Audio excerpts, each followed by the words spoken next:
Hello everyone, मैं शीतल आप सबका स्वागत करती हूँ शीतल हिजामा हीलिंग इस चैनल पर, जहाँ पर कि हम देखते हैं अल्टरनेटिव मेडिसिन के बारे में और बहुत सारी और भी बीमारियों के बारे में हम जानकारी लेते हैं।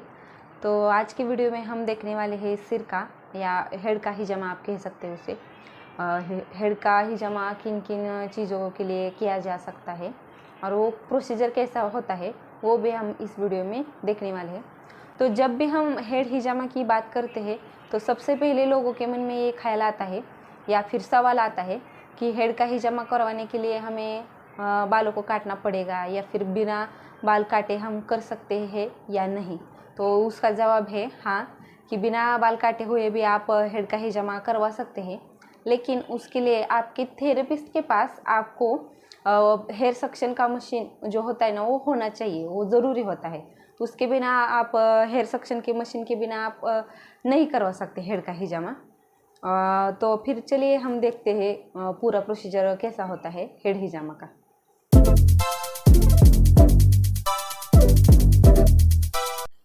तो आगे बढ़ने से पहले आप इस चैनल पे नए हो तो इस चैनल को सब्सक्राइब करना मत भूलिएगा और वीडियो को लाइक और शेयर भी करिएगा। जैसे कि आप देख सकते हैं हमने मशीन के पाइप पर कप लगा कर लिया है और इसके बॉर्डर पर हमने एक जेल ऑयल या फिर वैसलीन जो नॉर्मल मिलता है वो आपको लगा लेना है ताकि वो आपके बालों पे अटैच रह सके। तो शुरू करते हैं हम।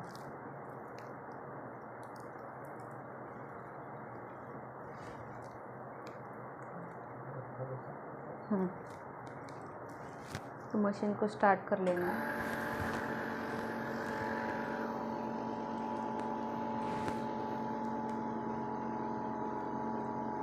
आपको मशीन को कप लगाने वक्त बहुत ध्यान देना पड़ता है, उसका प्रेशर के ऊपर भी ध्यान देना पड़ता है। मशीन के ऊपर हमें उसका प्रेशर मेंटेन रखना पड़ता है, बहुत ज़्यादा प्रेशर हम सिर के ऊपर दे नहीं सकते।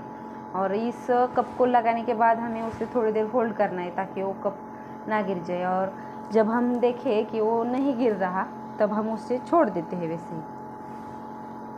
और दूसरी बात ये कि उसे हम ज़्यादा देर तक नहीं छोड़ सकते, मतलब नॉर्मल जो कम हम बैक के ऊपर वगैरह 4 से 5 मिनट या कभी कभी हम 10 मिनट के लिए भी छोड़ देते हैं, वैसे ही हमें यहाँ पर नहीं करना। हमें यहाँ पर सिर्फ 2 से 3 मिनट के लिए ही कप को रखना है। उसके बाद हम उस पर स्कार बनाएंगे और उसके बाद भी हम उसे सिर्फ 1 या 2 मिनट के लिए ही रखेंगे, ज़्यादा देर नहीं रख सकते हम उसे।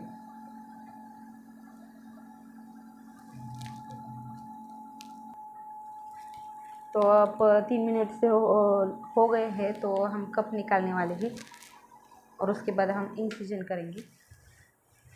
जैसे आप मशीन बंद करते हैं तो सक्शन अपने आप ख़त्म हो जाता है। तो कप जब हम इंसिजन करेंगे उसके बाद निकालते समय आपको बहुत ध्यान रखना पड़ता है इसका, नहीं तो ब्लड नीचे गिर सकता है। अब हम इस सर्जिकल ब्लेड से स्कार बनाने वाले हैं।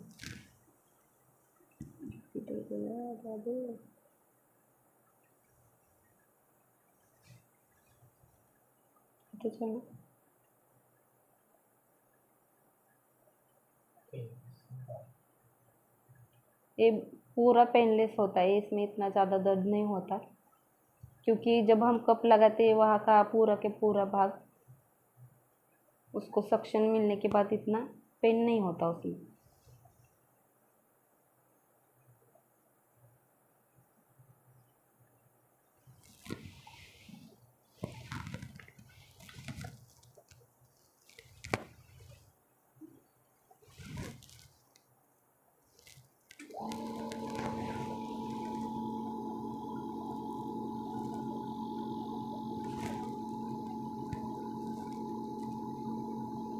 खून निकलना शुरू हो गया, आप देख सकते हैं।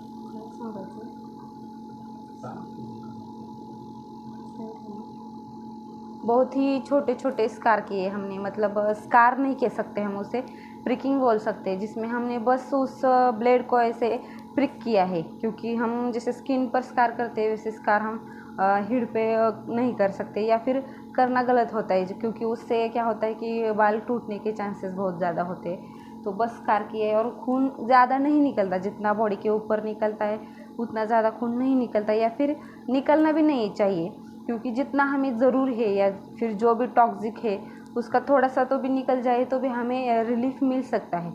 नहीं तो ये कुछ लोगों का मानना होता है कि बहुत ज़्यादा खून तो नहीं निकला तो उससे क्या बीमारी दूर नहीं हुई क्या, ऐसा सिर के मामले में नहीं होता है। तो फिर आप देख सकते हैं इसमें ब्लड आना शुरू हुआ है।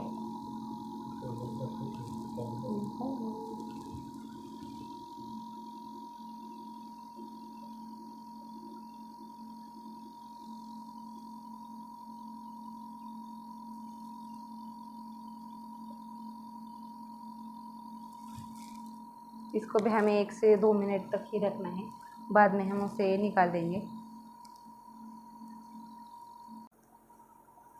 तो 1 से 2 मिनट हो गए हैं, अब हम इस कप को निकालेंगे। कप में अगर ज़्यादा खून आया होगा तो आपको उसे बहुत ज़्यादा सावधानी से निकालना होगा। अगर थोड़ा भी आया होगा तो भी उसे केयरफुली करें, क्योंकि सक्शन जैसे ही ख़त्म होता है कप छूटने लगता है वहाँ से।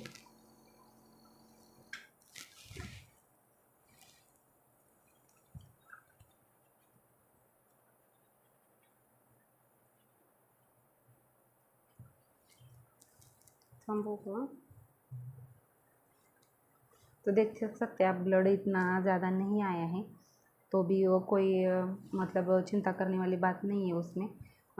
जो हमें रिलीफ मिलने वाला है या रिलीफ चाहिए हमें हिजामा के बाद, वो ज़रूर आएगा। जैसा कि देख सकते हैं आप, यहाँ पर हमने कप लगाया था, कप को निकाल दिया, अच्छे से डिस्पोज कर दिया है। यहाँ पर जो भी खून के धब्बे वगैरह थे उसके लिए हमने यहाँ पर थोड़ा सा स्पिरिट डालकर अच्छे से क्लीन कर लिया है। उसके ऊपर आप कुछ मतलब आपको लगाना होगा तो एंटीसेप्टिक क्रीम लगा सकते हैं, या फिर एंटीसेप्टिक पाउडर भी मिलता है वो भी आप लगा सकते हैं। और दूसरे दिन ही आप सिर पर से मतलब पानी ले सकते हैं। तब तक आपको जाने के बाद घर को अगर आप जाते हैं तो सिर पर मतलब धोना वगैरह नहीं है।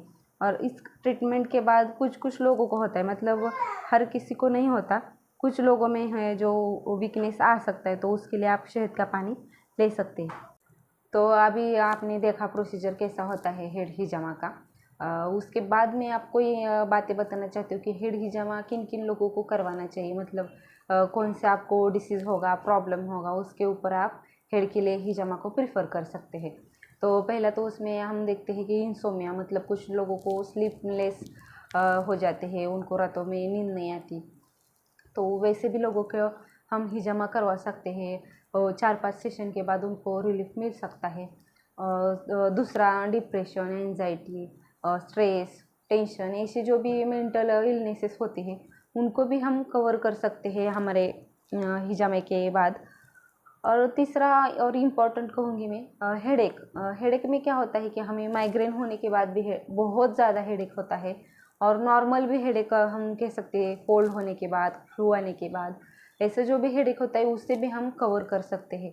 तो हेडेक के लिए मोस्ट इम्पॉर्टेंटली रीज़न कोई भी हो तो भी उसे हम कवर कर सकते हैं।